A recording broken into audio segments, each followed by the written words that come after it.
హిందూ ధర్మమే మంచిదైతే కుల మత వర్ణ భేదాలు ఇంకా మనం ఇట్లా ఎత్తుకుంటే చాలా చాలా చాలా ఉన్నాయి.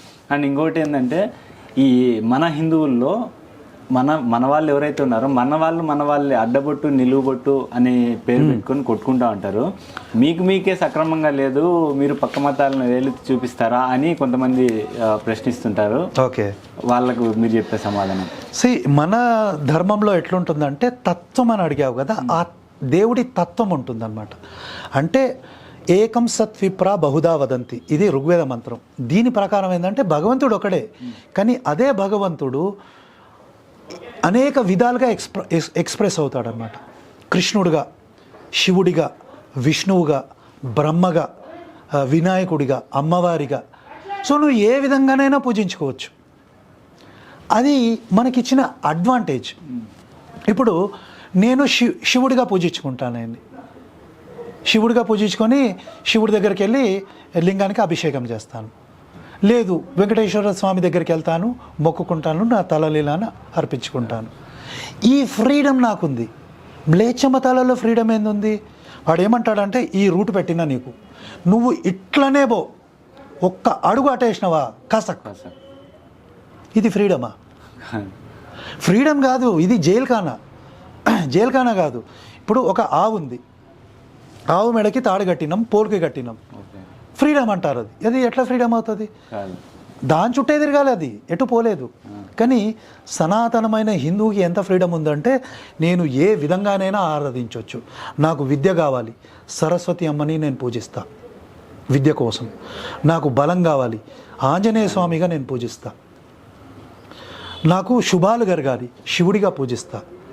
ఎలాగైనా పూజించుకోవచ్చు. ఇది ఫ్రీడమ్. అక్కడ ఫ్రీడమ్ లేదు. పోనీ అక్కడితో వీళ్ళు ఆగిపోయారా? ఒకరిని పూజిస్తే ఇంకోరిని చంపుకోవడం. ఇప్పుడు క్రిస్టియానిటీలోనే 45,000 సెక్ట్స్ ఉన్నాయి, అంటే భాగాలు ఉన్నాయి. ఒకడంటే ఒకడికి పడదు.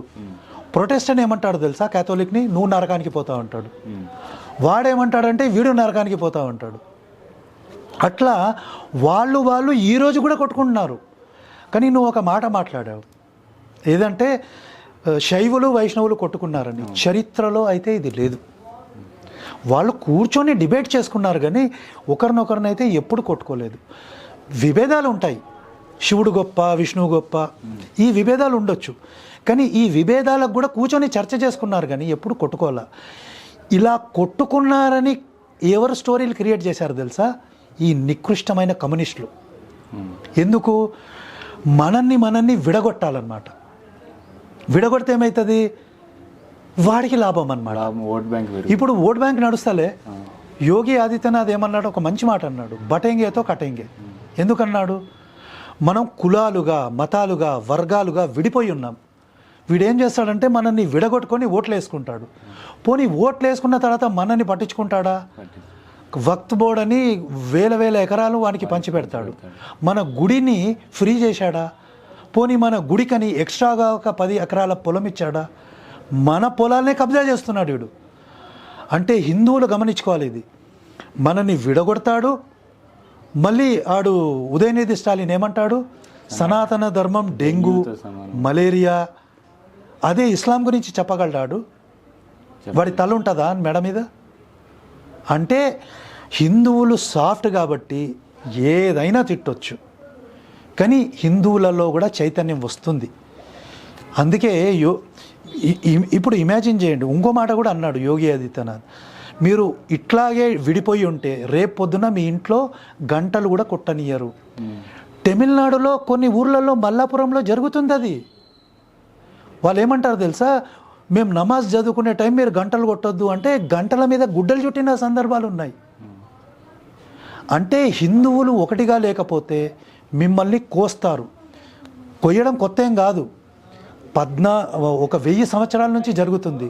ఈ మ్లేచ్చులు ఎవరైతే ఇస్లామిస్టులు, జిహాదీలు ఉన్నారో, ఇప్పుడు పాకిస్తాన్ అంతా అది ఇస్లామా ముందు నుంచి? మొత్తం హిందువులే, అక్కడ హిందూ రాజులే. వాళ్ళని కోసి కన్వర్ట్ చేసి కత్తి మీద మెడబెట్టి మతం మార్చారు. 2%కి వచ్చారు. ఇప్పుడు 27%. కాశ్మీర్లో కత్తులు మెడ మీద పెట్టి మతం మార్చిండ్రు. పోనీ ఇస్లాంల సంగతి అక్కడ పెడదాం. ఈ క్రిస్టియన్లు నీతిమంతుల 100 దేశాల మీద పడి కత్తితోటే మతం మార్చిన వాళ్ళు. యూరోపు ఒకప్పుడు అంతా హిందూ దేశమే, పేగన్ దేశాలు అంతా నరుక్కుంటూ వచ్చి మతం మార్చారు అక్కడ. ఈవెన్ గోవాలో ఆడు సెంట్ జావియర్ అని ఒక గొప్ప వ్యక్తిగా చెప్తుంటారు వీళ్ళు. ఆ సెంట్ జావియర్ పేరు మీద స్కూళ్ళు కాలేజీలు కూడా ఉన్నాయి. వాడు ఏం చేశాడు తెలుసా, కొలంబస్ వచ్చిపోయిన తర్వాత వాడు వచ్చి గోవాలో చాలామందిని హిందువులని కత్తి మెడ మీద బట్టి మతం మార్చాడు. ఎంతోమందిని నరికాడు. గుళ్ళు కూల్చారు కదా. గోవాలో ఎన్నో గుళ్ళు ఉండేవి, మొత్తిని కూర్చి కన్వర్ట్ చేశారు. ఒక శివాలయం ఉండేది, దాన్ని కూల్చి సెంట్ తోమా చర్చి చేశారు. సెంట్ తోమా ఎవడో వచ్చాడు పీకాడు ఏదో అని చెప్తారు. ఆ సెంట్ తోమా చర్చి కూడా శివుడు గుడేది, దానికి ఆధారాలు ఉన్నాయి. సో మన మీద ఎన్ని దౌర్జన్యాలు చేశారో మనం తలుచుకుంటే బాధ అవుతుంది. అందుకే నాలాంటి వాళ్ళు ఏం చెప్తారంటే, హిందువులు అన్ని ఒకటే అనే భ్రమలో ఉండకండిరా మీరు, జాగ్రత్తగా. చరిత్ర ఇప్పుడు కేవలం మతం కాదు, చరిత్ర కూడా తెలుసుకోవాలి. చరిత్ర తెలిస్తే చరిత్రలో వీళ్ళు చేసిన దౌర్జన్యాలు ఎన్నో తెలుస్తుంది. మనల్ని విడగొట్టడానికి కులాలు, ఈవెన్ కులాలు కూడా ఎట్లొచ్చినాయి తెలుసా. వాడు విర్స్లీ అని ఒకడు ఉన్నాడు, వాడు కులాల గణన చేశాడు. ఇప్పుడు అదే కాంగ్రెస్ గవర్నమెంట్ చేద్దాం అనుకుంటున్నాను, కులగణన. ఎందుకంటే విడగొట్టాలి. మనలో కులాలు లేవు, జాతులు ఉన్నాయి. ఈవెన్ శుక్రనీతిలో ఒక శ్లోకం ఉంటుంది, ఈ బ్రిటిష్ వాడు రాకముందు కూడా జాతులు ఉన్నాయి. ఆ జాతులు కూడా దేని ప్రకారము చేసే ప్రొఫెషన్ని బట్టి, అంటే కుండలు చేసేవాడిది ఒక జాతి, తర్వాత దాన్ని కులాలుగా మార్చారు. ఈవెన్ కులాలు కూడా బై బర్త్ కాదు. రెడ్లు ఒక రకమైన పని చేసేవాళ్ళు, వాళ్ళు చేసే పనిని బట్టి కుండలు చేసుకునేటోడు కుమ్మరోడు అయ్యాడు. అట్లా వాళ్ళు చేసుకునే ప్రొఫెషన్ని బట్టి ఆ కులాలు జాతులు వచ్చాయి. కానీ అసలు మనలో ఏవి లేవు. మన ధర్మం కూడా చెప్పేది ఏంటంటే వర్ణ సిస్టమ్ గురించి చెప్తుంది. వర్ణ సిస్టమ్ ఏంటంటే 4 ఉంటాయి దాంట్లో. బ్రాహ్మణుడు ఏంటంటే జ్ఞానానికి ప్రతీక, క్షత్రియుడు అంటే రాజులు సైన్యంలో ఉండే వీళ్ళు, వైశ్యుడు అంటే వ్యాపారం చేసుకునేటోడు, శూద్రుడు అంటే ఈ సమాజాన్ని నిలబట్టేవాడు, అన్నిటికంటే ముఖ్యమైన వాడు శూద్రుడు. కానీ వీళ్ళు శూద్రుడు అంటే ఎలా నిర్వచనం ఇచ్చారు, శూద్రుడు అంటే వీళ్ళని అనగదొక్కారు అనే ఒక తప్పుడు సిద్ధాంతాన్ని పెట్టారు. వాళ్ళు అణచారు, వాళ్ళని అణచలేదు. ఇప్పుడు నేను శూద్రుడిని బై బర్త్, నేను మరి ఋగ్వేదాన్ని శుక్ల యజుర్వేదాన్ని అనువాదం చేయలేదా? నేను అనువాదం చేస్తే బ్రాహ్మణుడు వచ్చి నన్ను దీవించాడు. వీళ్ళు చెప్పే మాటలు ఏంటంటే విడగొట్టి ఈ మతం కాదు మనది. ఫస్ట్ ఆఫ్ ఆల్ సనాతన ధర్మానికి చేటు చేయాలని చూసే వాళ్ళు, అంటే దాన్ని తక్కువ చేసి చూపెడితే కదా మతం మార్చొస్తుంది వీడికి. ఇప్పుడు సనాతన ధర్మం తక్కువ అని చూపెట్టాలి, వాడు తక్కువ అని చూపిస్తే అప్పుడు మతం మార్చొచ్చు.